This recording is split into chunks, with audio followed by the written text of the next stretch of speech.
everyone. Welcome to the Fantasy Points Projection Show here, fantasypoints.com on week 12 of the NFL season, Thanksgiving week. I'm with Graham Barfield, Tom Brawley, and John Hansen. Ben Kukanis behind the board. Good to be with everybody. And we're going to be breaking down also all the games here from a fantasy football perspective. And it's Thanksgiving week, which means exactly one thing. More work for us in a less amount of time. So that's the same amount of work. It's just crammed in that same entire window there, Joe. Just so we can try to enjoy the holiday here. But the holiday's a football holiday, so we've got our work cut out for us, and I've already personally broken down from my perspective to get the news and the notes on the 3 Thanksgiving games. How's everybody doing tonight? I'm actually mad because every year nowadays, the one thing I think of is for the last 40 years, my Thanksgiving has 9.5 times out of 10 been ruined by the Lions. I'm sick of the Lions. Can we stop this tradition? This is the worst tradition in the history of traditions. Well, the good news, John, is we're going to get Jared Goff this week. So yeah, it's we are pumped about it. Yeah. Well, it looks like it. That's even worse because I just did the freaking projection for Tim Boyle on my ass. The good news is it's not going to be a hell of a lot different. Yeah, here's what you do: change the name. There you go. Anyway, hello everybody. Welcome to the show. We're just going to talk about the games. That's all we're going to do. That's what we do every week.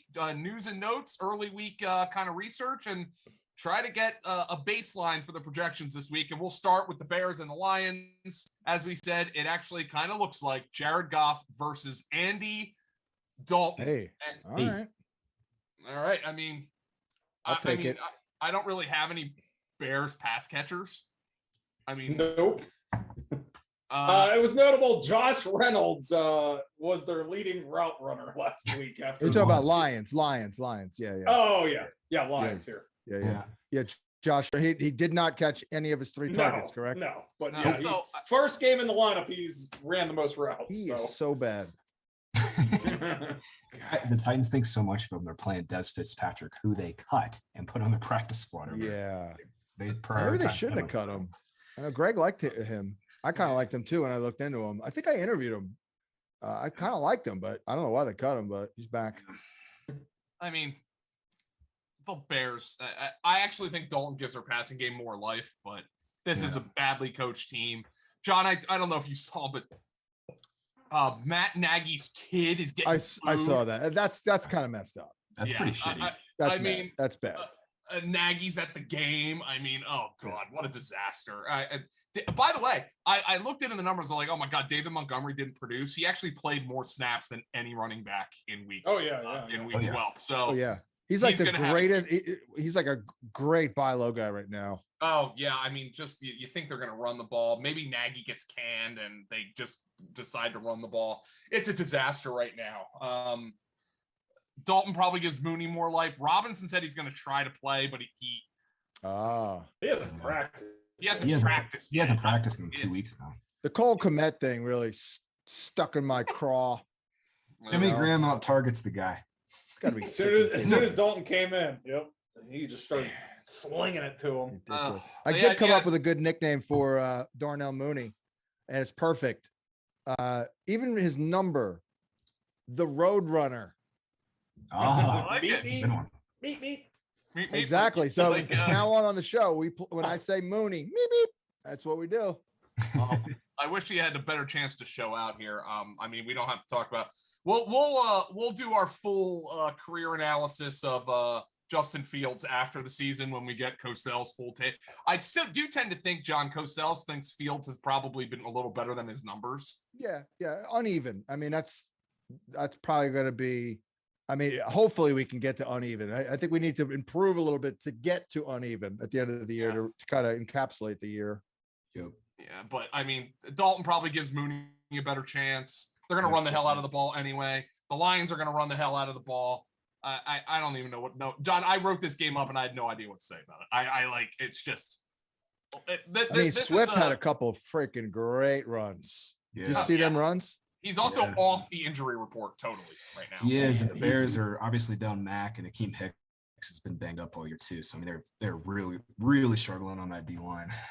The story of the year for me is like almost all the late, like the mid to late round guys I like, they're all suck.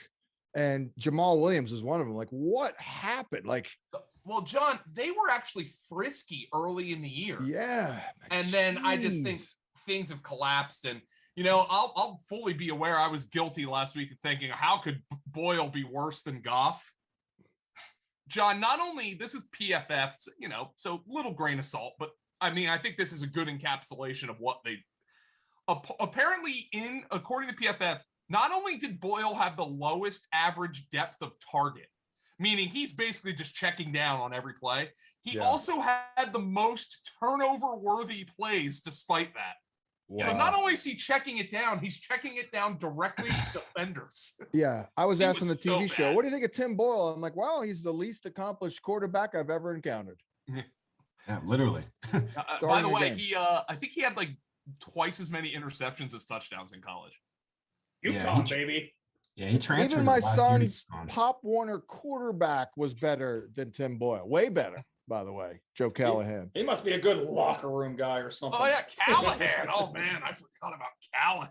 Yeah, Callahan was like freaking Favre compared to Tim Boyle. Where's he at, John? Did he ever latch on like a Canadian league or I think he did try, and I think it was just like 2019. So I think it might be.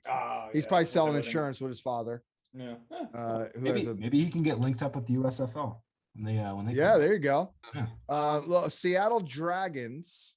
What was that? Was that might have been the AAF? Yeah. AAF. Yeah. So you might still be looking to do something. The USFL, John's back. The Generals. The Generals are back? Yeah. Wow. The USFL is launching in I think in April. So what they're going to do, and I actually think this is probably kind of smart. Their first year, they're all going to play in Birmingham, Alabama.